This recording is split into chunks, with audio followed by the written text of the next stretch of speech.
আসসালামু আলাইকুম, আমি সাবিহা। আজ আমি রান্না করছি কলা ভর্তা। অল্প সামান্য কালো জিরা অ্যাড করছি। কিছুক্ষণ নেড়ে চেড়ে ভেজে নেব। এই যে আমি কিছুক্ষণ নেড়ে চেড়ে যে কালো জিরা যখন সুন্দর স্মেল বের হচ্ছিল, এই পর্যায়ে আমি এই কালো জিরাটা নামিয়ে রাখবো।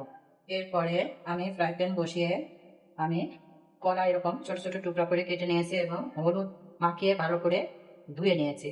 হলুদ মাখিয়ে ধুলে কলার কষটা বের হয়ে যায়। এরপরে সামান্য পানি অ্যাড করব।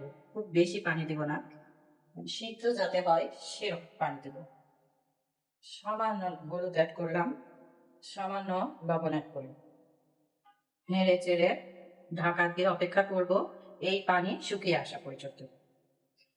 সো ভিউয়ার্স, এই যে আমি দেখিয়ে দেই আমার এই কলার পজিশন। এই যে এরকম একদম শুকনা করে এরকম পানি শুকিয়ে একদম আমি শুকনা করে নিয়েছি।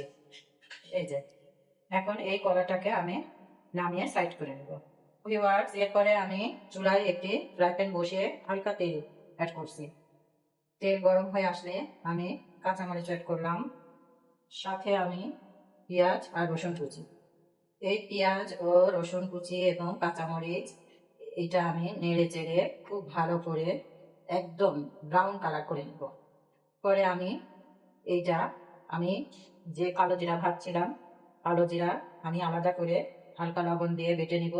তারপরে আমি কলাটাও বাটবো, বেটে কালো জিরা আর কলা একসাথে মিশিয়ে দিব। তারপরে আমি এই কাঁচামরিচ রসুন পেঁয়াজ বেটে কলার সাথে মিশিয়ে লবণ দেখে সার্ভ করবো।